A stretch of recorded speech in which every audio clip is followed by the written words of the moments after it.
Friends, అందరూ బాగున్నారా? బాగుండాలని మనస్ఫూర్తిగా కోరుకుంటున్నా. ఈరోజు మా ఇంటికి గెస్ట్ వచ్చింది. అది ఎవరో తెలుసా? మా అత్తగారు, మా నాన్న వాళ్ళ చెల్లి ఇద్దరు. ఈమె చిన్న, ఆమె చాలా ఇష్టం వాళ్ళకు కూడా, ఈమెకు కూడా చాలా ఇష్టం. అందుకే ఎంతో ప్రేమతో రాఖీ కట్టడానికి వచ్చింది. మా ఇంటి ఆడబడుచు మా అమ్మ వాళ్ళకి మేనత్త.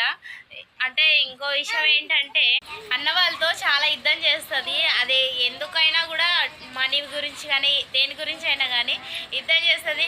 అమ్మ చెల్లి అని ఇలా చేయబట్టుకోగానే ఐస్ గడ్డలా కరిగిపోతుంది. అంటే ఐస్ గడ్డ చూస్తారు కదా, అలా కరిగిపోతూ ఉంటుంది. చూడండి అత్త.